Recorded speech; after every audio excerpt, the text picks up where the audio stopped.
everybody, and welcome to the next in our series of podcasts. Today we're going to be discussing an article that was published in Breast Cancer Research and Treatment, published in 2014, and the title is Breast Edema in Breast Cancer Patients Following Breast Conserving Surgery and Radiotherapy, a Systematic Review by Verberlen et al. So just before we start talking about the article itself, I'm just going to introduce who is in the room with me today. So I'm Heidi Probst from Radiotherapy and Oncology, and we've also got... Hi there, I'm Heather Drury-Smith. I'm a Senior Lecturer in Radiotherapy and Oncology and Course Lead for the Advancing Practice module. I'm Karen Collins, Professor of Health Services Research, and my special interest is cancer, specifically breast cancer. And I'm Janet Ullman. I'm a PhD student and I'm currently investigating women's experiences of breast lymphedema following treatment for breast cancer. Hello, I'm Maria Burton. I'm a researcher from previous Centre for Health and Social Care Research, now in the Radiotherapy and Oncology team. And my interest is cancer, shared decision making and health literacy in treatment decision making. Excellent. We haven't got Helen Crank in the room with us. Helen Crank is a reader in sport science, but she has read the article and sent some notes, so we will be mentioning her comments and thoughts on the paper as well. So we've got a range of expertise in the room today, and hopefully a range of perspectives.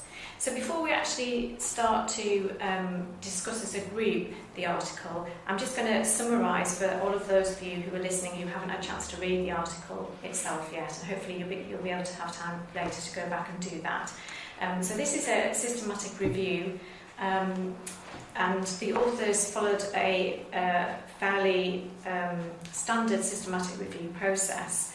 And I'm just going to give you an outline of the results that they found. So they identified, they included 28 articles in their final review after they'd searched various databases.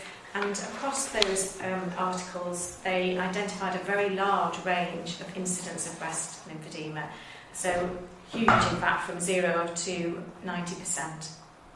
And that potentially reflects the fact that there was different time points when, across the different studies, when breast lymphedema was measured, or whether the women had breast lymphedema, they measured them at different time points, so that might affect the range in incidence. There was also a range of different radiotherapy dose fractionations that was studied across the different pieces of research that were included in the review. The most common method of assessment was a physical examination and the use of a range of different toxicity scoring tools. I'm sure we'll talk about that when we start discussing as a group. What they identified from the papers that they included was a number of potential risk factors that could increase the risk of a woman developing breast edema following cancer treatment. And they include body mass index, so higher body mass index, increasing the risk of a woman developing breast lymphedema.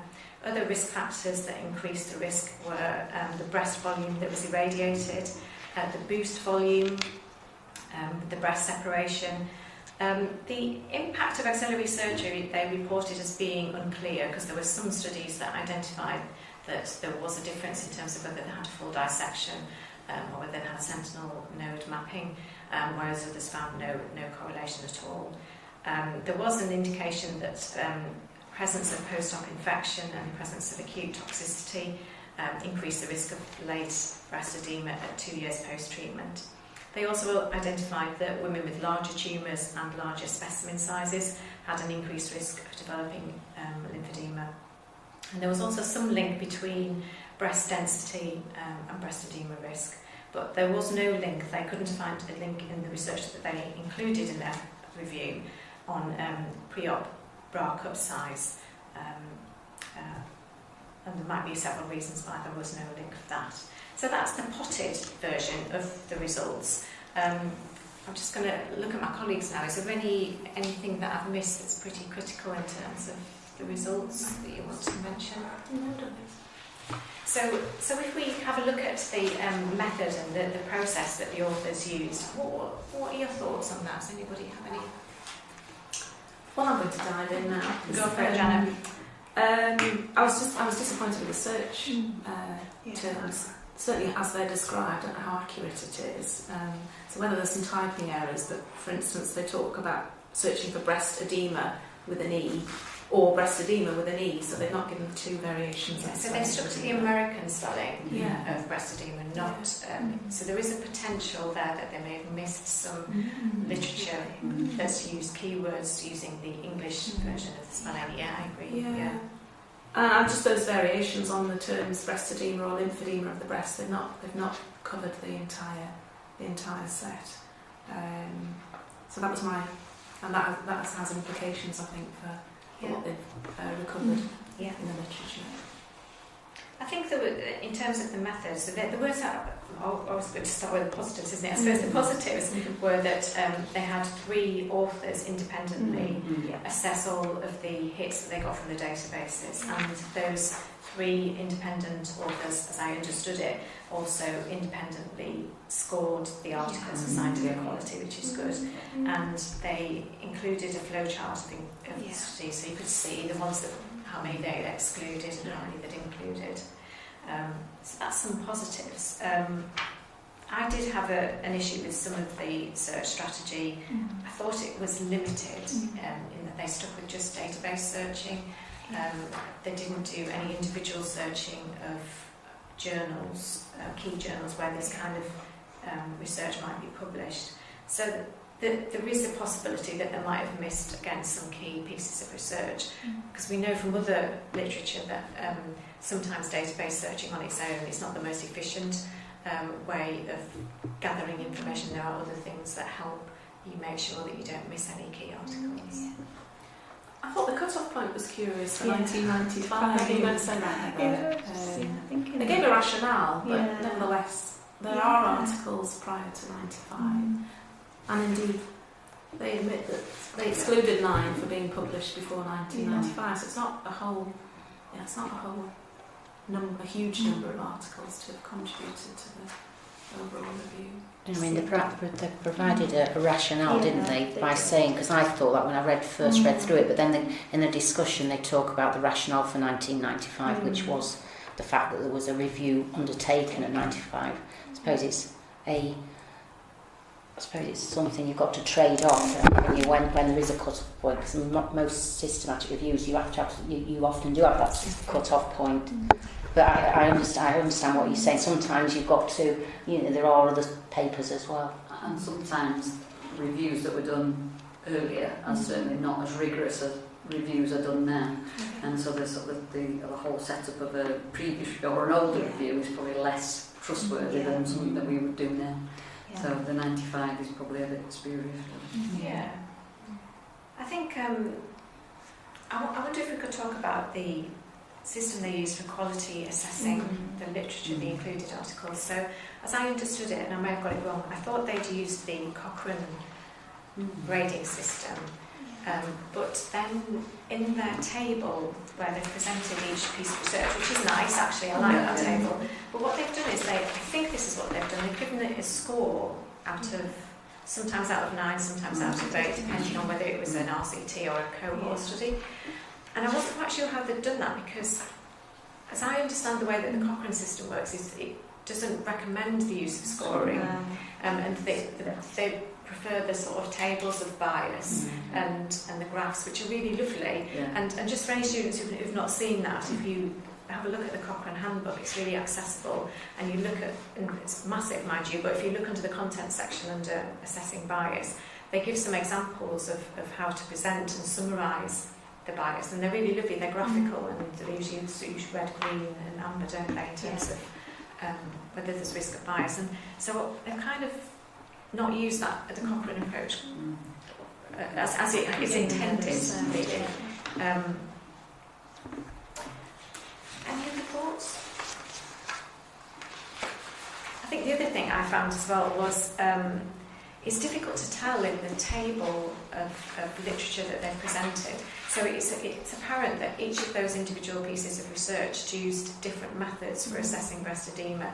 Most of them are not very objective. They have some element of subjectivity. So some of the articles use the lymphedema toxicity scoring, others use the RTOG, and there were others as well. So there's a whole range. So there may be some differences in incidence and how that's measured based simply on the tool that was used, and it's difficult to differentiate that in the table. I think also when I was reading through it, the first thing that came to mind, which I would have probably wanted if I was systematically reading this review, was the fact there's no definitions of the, and actually they do say that as a limitation. But if you're not starting with a definition right at the outset, everybody's going to have their own markers for what it is. So you're not quite sure from the papers that are reviewed whether it's, and also in terms of the severity, mild, moderate, and severe. What there's no and so it's really difficult to break down. And I think that to me is one of the weaknesses. But it's a weakness in the research, perhaps, rather than a weakness in the paper. Yeah, I agree.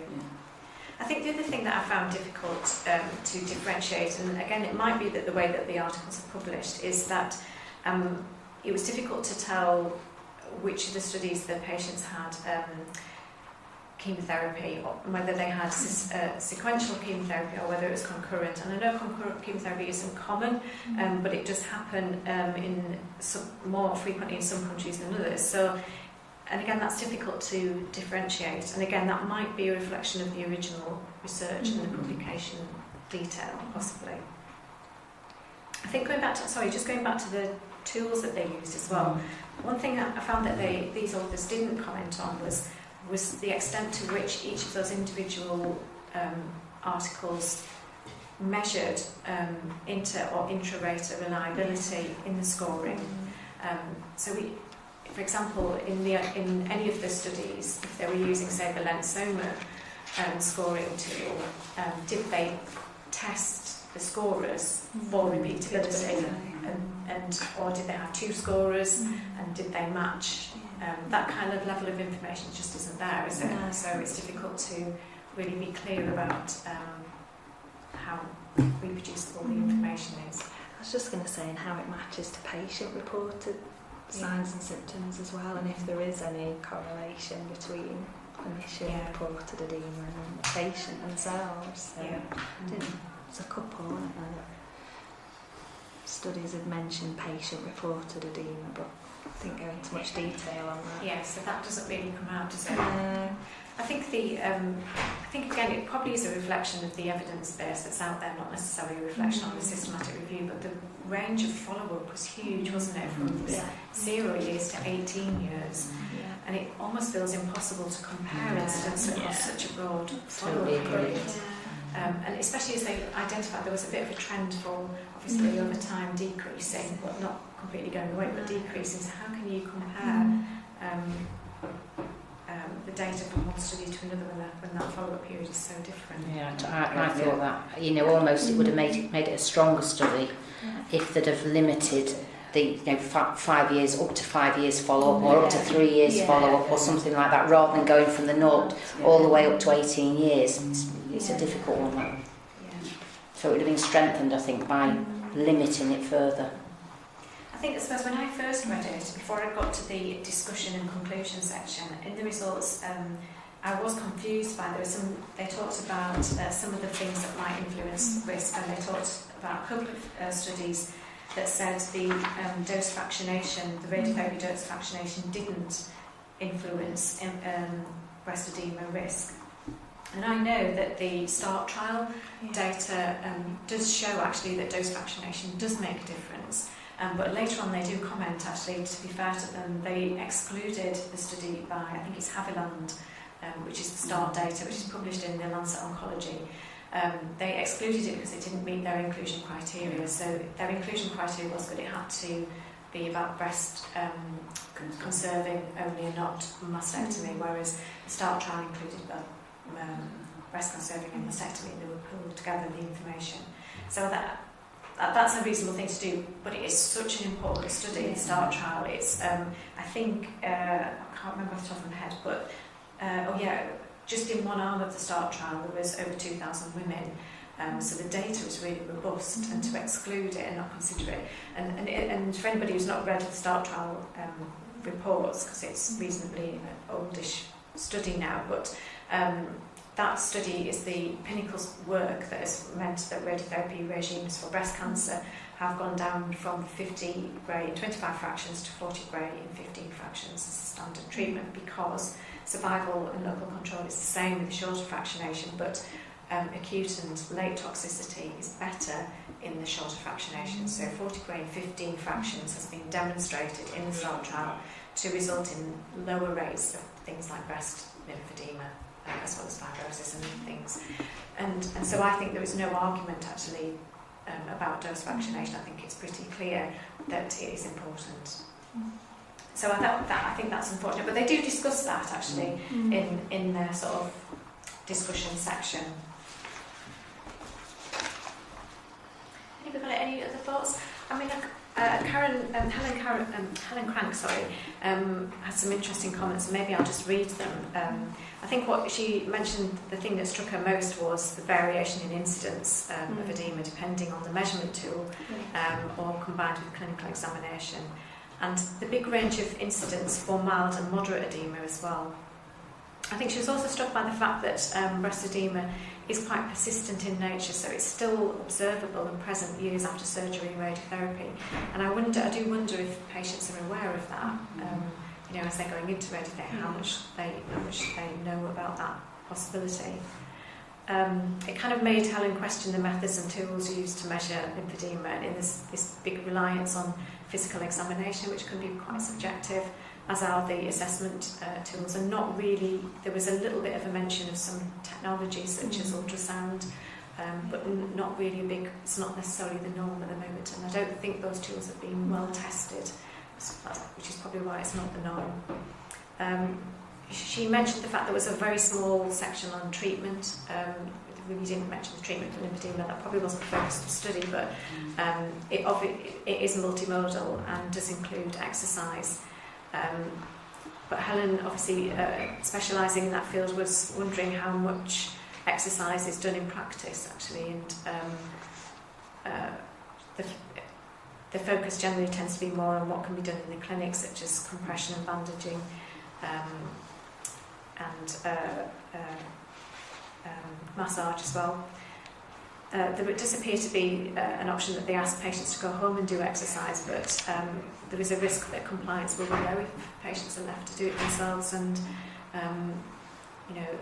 is there an opportunity there to reduce severity of lymphedema and promote better management through a more formalised exercise programme? And I think that's really interesting. Have you got any thoughts? Anybody got any thoughts on Helen's comments? I think she's right about the treatment aspect, and with my physiotherapy hat on, which is my previous life, there's lots and lots about lymphedema and in the arm, but I don't think it's one of the things that gets raised at all, and I don't think it's raised with patients, as far as I can tell, that this is even a possibility. I think the main emphasis is on the arm, and completely agree that the uptake will be less in terms of exercise adherence if it's just left to the patient on their own. Most of the time, because they're quite worried about either upsetting the scar or moving their arm too much or doing something wrong. Making it worse. And they need the hand holding up to them. That's a good point. And we do find that, don't we? Janet and I talk about it a lot. There's a lot of research literature around arm lymphedema, but very little in comparison around breast. And that's why I was particularly interested in this systematic review. It's kind of highlighted probably there are some gaps in the evidence, the primary research, really. And a lot of articles will talk about use the term breast cancer related lymphedema, and even go on to say, and that can include the breast and trunk, but then not talk about it at all. It's an afterthought. Interesting. Just seemed they had a lot to cover within the review, and I think if they'd perhaps pulled out some, it's just the aim starts, doesn't it, describe, why not just pull out some key elements of the actual aim, suppose, because they didn't look much at the treatment. They did look at, I suppose, everything that they possibly could, because they did even look at factors such as smoking, use of aspirin, genetic factors. You know, that's a big study in itself. Looking at all variables. And the other thing is that the word count of a journal. Yeah, it is sort of, you're compressed and you think, oh, you can't clarify. So, but like you said, if you could have, picked something out and worked more in depth on that, that might have been I mean, just for the students' perspective as well, I did sort of recommend using the sign checklist, just because it's got a structure to it. And it's quite helpful to go through the questions when you're reviewing an article using the checklist. And one of the things that it asks for is about what they assess it for each paper for scientific quality, which they did. But then it also asks, do they use that assessment of scientific quality appropriately in the study? And I don't think they used it at all. So they assessed them using some kind of Cochrane criteria, and then they gave it a score and put it in the table. But they didn't use that score when they were looking at results that were conflicting. So they would say, two papers showed it was an increased risk, but one didn't. They didn't go back and look at the quality score to say, well, is there a reason why maybe one is showing a positive result and the other isn't? And so you kind of wonder why you do that then, why even assess them if you're not going to use it in some way. Yeah, I agree with that. I think that feeds into the next bit about combining the individual studies. They talk about how did they combine, what were the methods, and actually, like you said, in line with that, there wasn't a method. It was just back into the pots, then filter out individual. So I think they sort of used it, but then it impacted on how they drew it all together. I totally agree with that, because for instance, when they talk about the chemo and the hormone therapy, and there was conflicting views about it, it just makes you think, well, how's that review going to help the patient or the healthcare practitioner? Because they're not you're supposed to be reading a review that synthesises the evidence, and actually all they're doing is a descriptive thing, saying one will say this and the other say the other thing, but they do, in fairness to them, within the aims, they do say it's a descriptive study rather than anything else. But then, like you say, how is that helpful then to practitioners? It's literally just bringing references together, isn't it, rather than helping somebody say, well, how can I use it? If you were reading this as a healthcare professional, how would you use that information? Exactly. That's why it's exactly, isn't it?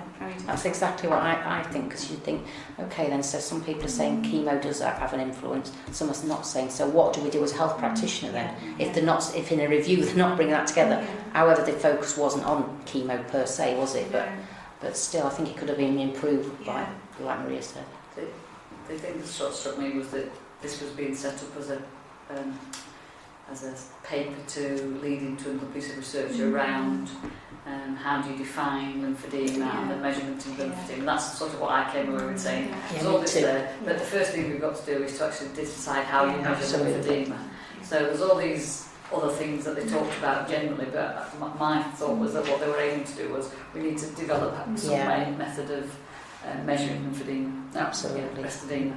So that was how I came away with it, thinking that's probably what they were going to do with this, and that really would all you could do with it. Like you say, you can't distill anything from it other than it's not been measured, therefore we can't really take much from any of this really. And they add in that breast edema has a negative impact, which we presume it does, but they don't actually quantify that in their own body. And then further research is warranted. It'd be nice if they had a few key areas that is hopefully leading on to something. Yeah, that's true. Just in terms of readability, and I don't know if this is an issue for the publishers or whether it's for the authors, but in the table, when they list the references, most of the numbers don't tally with the correct reference at the back. And just in terms of readability, that's just I found it really irritating. And it just makes you doubt the content generally in terms of what's going on here. So the first two are okay, but I found several that were incorrect. And there are some spelling and typos throughout as well, which again, it's not an issue in terms of the quality of what they've done, but it does question their attention to detail. I suppose my message to students would be, when you're writing your dissertation or writing an article publication, those things kind of matter because it sets out the stall of how much you've paid attention to the minutiae, the detail. If there are little things that are little errors. And they're not very time consuming, so it's just annoying, isn't it? There's nothing worse than reviewers having to look at typos and things like that. It irritates you before you start reviewing a paper. And in terms of this paper, I mean, well spotted it, because I didn't spot that, Janet, but it's a responsibility of the author, but actually it's the editor's proofreading. Proofreaders, yeah. That's what they're for, isn't it? So that's a bit visceral. Well, that would be my comment, that the typo should have been picked up by the editorial team or the proofreading team or whatever. And sometimes, the references, the numbers, I think that the devil's work out matching references depending on what sort of thing.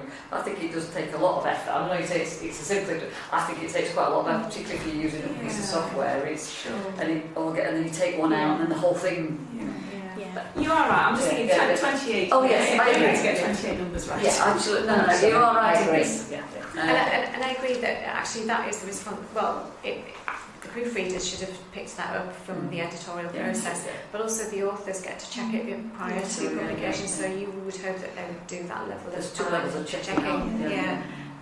That's kind of slightly off the point, but it's important. I think it's important for students to realise, when you submit your dissertation, just do that last check, because it just makes a big difference to the overall quality of the work if you can iron those out really, and puts the reader in a good mood when you. Is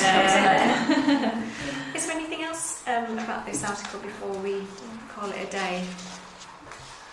I thought it was fairly easy to read in many ways. I think it was quite well written and constructed quite well. So I didn't have any problem with that. I suppose you couldn't tell if any of the results were statistically significant. No. That was not that clear, was it? Within each of the study that they looked at. Because I could have done it if they took one step further and did a meta-analysis. They'd have looked at that probably. But I take your point. That's true actually. They didn't look at that. I do wonder if I just think the quality of the data wouldn't have allowed them to do a so I think that's probably why they've not done it that way. But I think a bit of more clarity, I think he's right, isn't it, in terms of those that were statistically significant. To highlight that so it was easier to follow. Definitely. I think the take-home message for me from reading the paper was that it was an okay paper. It gave you an idea that there is a problem out there that needed exploring. And I think I would say that if I was to take, they don't add, as Heather said, they've put further research is warranted, but they've not really sort of said what actually does need researching, which I'd have expected.